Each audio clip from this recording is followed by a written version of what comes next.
Hey guys, many years ago I drove across Australia to get a beer. I recorded this crazy adventure but did nothing with it until now. So join me as we travel this 10,000k trip to Melbourne and back.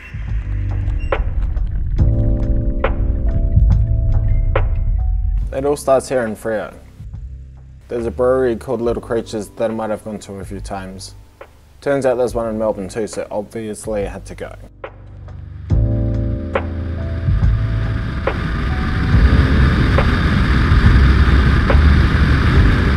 First stop was Coolgardie after a 600k run to stretch my legs. Found a cool skate park but didn't stay for long. Just up the road a bit is Kalgoorlie. It was my first time here, so I had to check out the super pit. And this random tree full of appliances.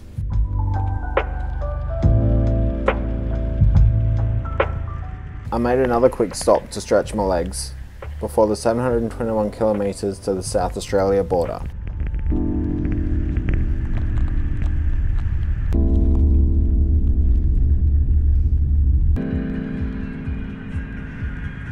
I saw a truck, which was the most interesting thing for a while. The rest of the time it's pretty much nothingness. Although the sun and clear skies are pretty nice. There was also a lookout in Euclid to look at nothing. And only a short trip to the beach again, which this beach is right in the middle of the Great Australian Bight.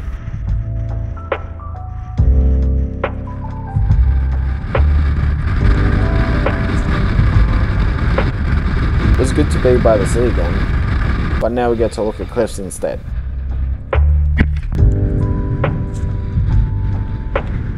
Time to get going.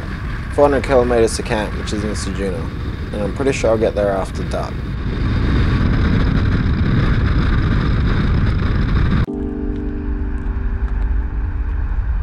Morning, how good's that sunrise?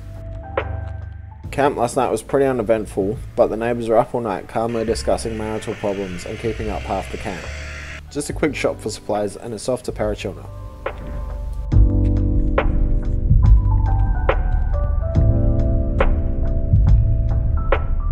There was a cool mural on the sailors at Kimber that I stopped for, but I was back on the road shortly after. I stopped in Port Augusta to do some sightseeing too. Turns out it stopped being a registered port in 1973. But it still handles produce from the surrounding areas, including wheat and wool.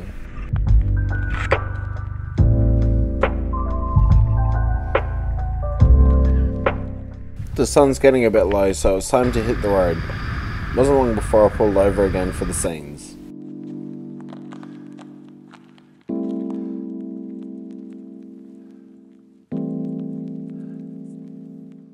Okay, that's enough distractions.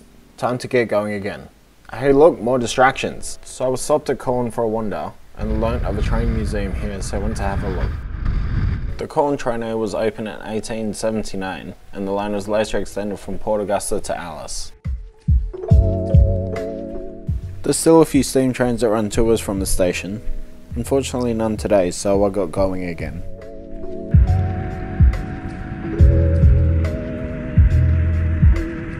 I got there after the sun got down. I think it's called astronomical twilight. Let me know in the comments. Looks good enough to call home for a bit anyway.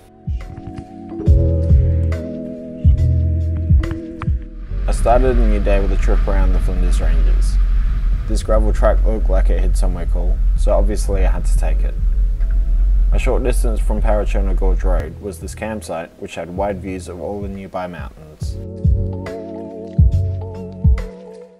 I took another dirt road to see what else was there. I have absolutely no idea where this is, but think it's near the Wallocka Creek.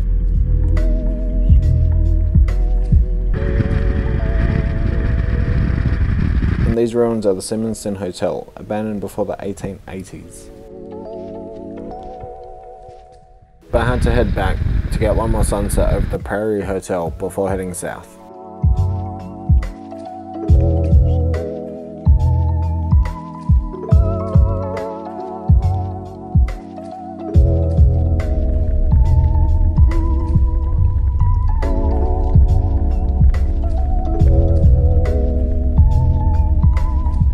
First stop was in Carrington to check out the architecture of this cool old church. Unfortunately it was closed, so I carried on.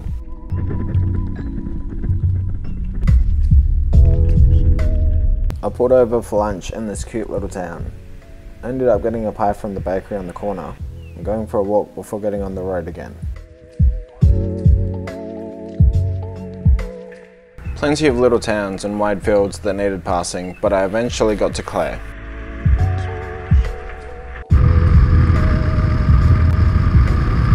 The weather had turned by the time I got there, but that was no reason to not have a look. Spotto Brumby.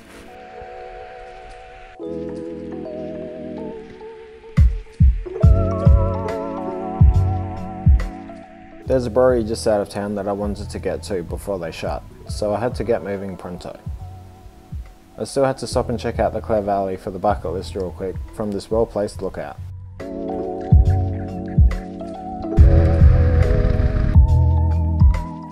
Seems like I got there in just the nick of time. I was able to get a cheeky bev last second before they shut and walked out to the shut sign. Might have to plan a proper trip here once, but just like that I'm back on the road. 140k to Adelaide, but on the plus side the weather is clearing up.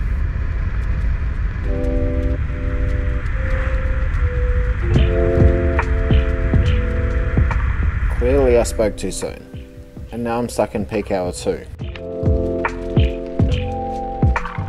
I finally got to Adelaide and went for a walk around to see everything, but decided it took too long so drove around instead.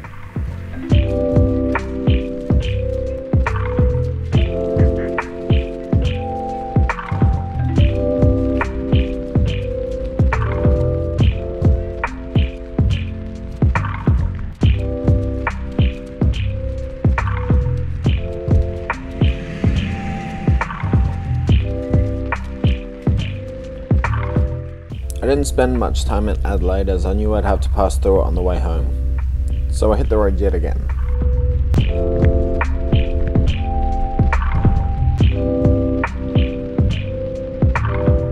Camp last night was under a nice old tree just out of a quiet little town. A friend of mine from Kingston said there's a giant lobster there, so I made a detour past to check it out. I got to the camp at night and woke before the sun, so I thought it best to hit the road again while waiting for everything to open. Finally got there, and the lobster was quite easily found.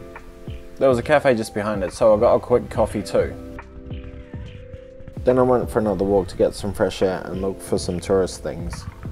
There's a lighthouse just around the corner, so I went to check that out. Turns out it was built 8 kilometres out to sea in 1872 and was relocated here as the museum in 1976. But it's shut for the day. I tried the jetty out, but didn't get the same morning sky as in Sejuna. There was also heaps of seaweed.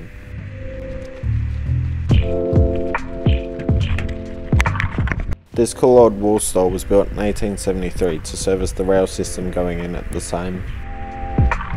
By this point Eve was getting low on juice, so I pulled over to fill up.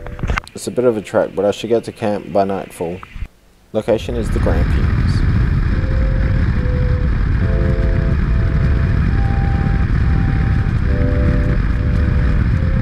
I needed a quick pit stop and found the skate park, so pulled over quickly.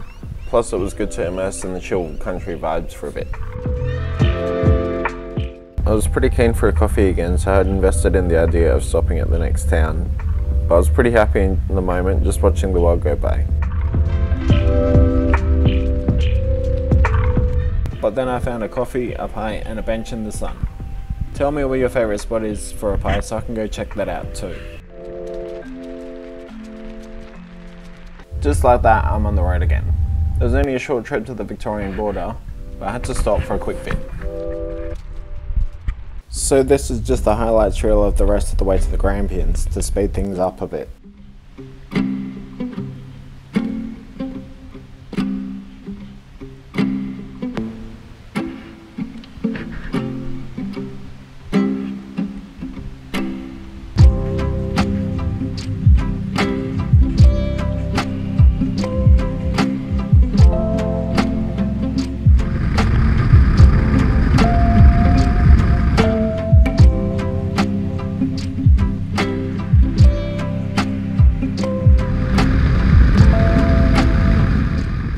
camping at Dadsbell Bridge tonight, just at the base of the Grampians.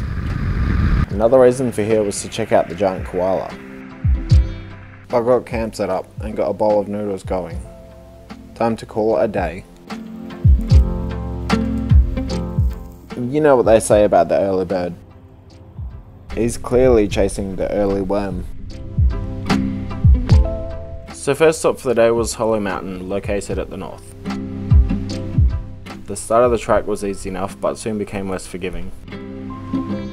I got to a point that looked nice and enjoyed the moment for a bit before heading down again.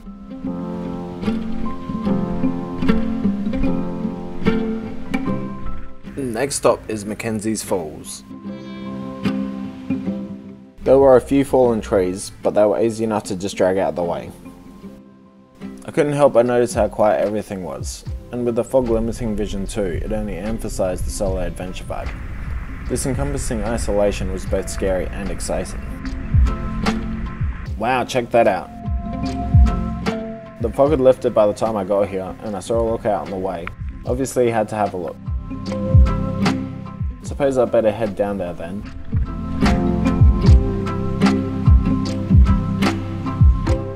The stairway down was right next to the falls, so you could see it the whole way.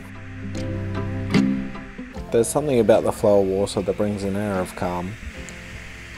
Naturally, I had to soak it all in.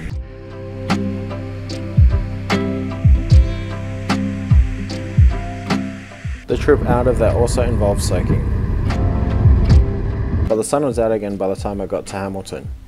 One of the landmarks here is Church Hill and its pair of English Gothic architecture. This blue stone structure replaced the 1857 building in 1902. And behind the trees is another blue stone construction, built in 1878, with a smaller poly brick building just behind it. The buildings in the middle of town were full basic, but out of nowhere was another cheeky buttress, and another blue stone building, this one opened in 1866. I stopped for lunch at Lake Hamilton next to the spillway before hitting the road again.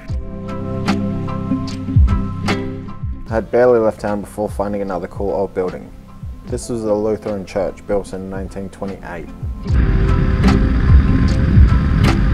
Finally got on the road, but then I made a quick detour to Mount Rose Lookout on the way. The weather sucked, but the view over town was alright. The next stop was by the river in Nullabor to look for where to go next. There's a whale watching platform just around the corner, so I headed there. It was a good spot to check out, but it's time for the Great Ocean Road. So the Great Ocean Road is another one of those bucket list items. It's 242k of amazing and changing landscape that everyone has to check out at some point. The first point was the Bay of Islands. I went to the lookout by the beach first, then moved to the great ship at the other end of the car park.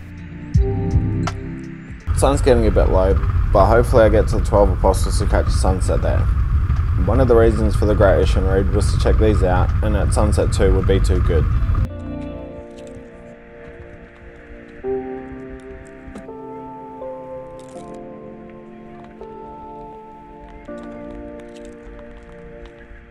Time to get out of there and find camp for the night. It was an awesome experience even with the millions of people, but the sun's gone now and I should be too. I took a detour to the Cape Otway Lighthouse, but it looked like the rangers patrol here a bit, so I headed to the next town instead. I saw a bunch of roos on the way too, so I thought it best to minimise travel for the day.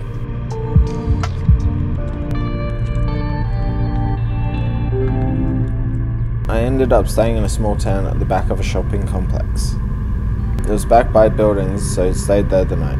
Some cops woke me up early hours with their flashlight, but were otherwise unfazed. I forgot to make a coffee before I left, so I found a nice viewpoint to pull over and made a cheeky brew.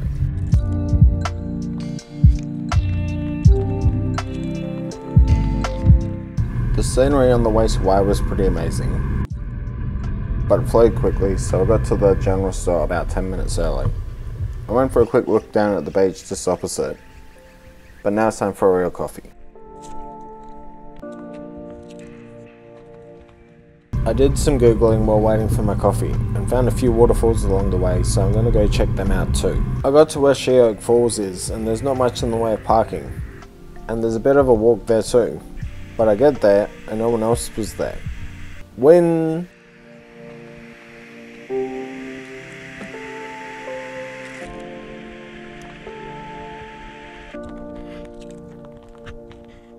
Five minutes around the corner, I see the Lawn Pier, so I head out there and hope for a better view of town. Sort of, but not really, but it's also fairly popular.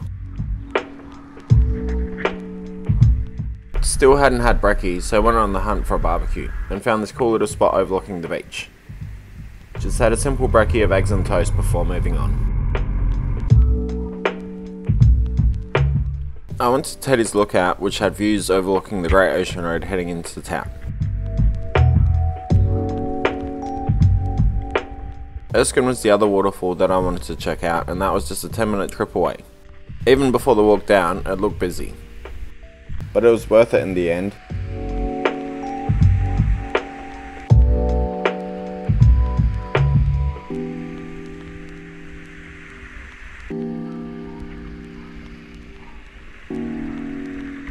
Waterfall's the other way, mate. I should probably get going again. There's a beer that needs drinking. So I was passing a town called Aries Inlet and saw a sign for a lighthouse, so I had to head there. Parking was at the end of the street, but it was a short walk past most of the greenery and an old tea house. The Split Point Lighthouse was built in 1891 to help ships pass the shipwrecked coast, but some of you might know it from a 90s TV show.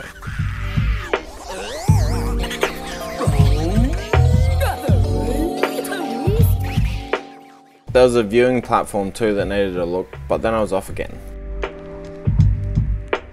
Little Creatures is only 50 k's away now, and it should be close to opening by the time I get there.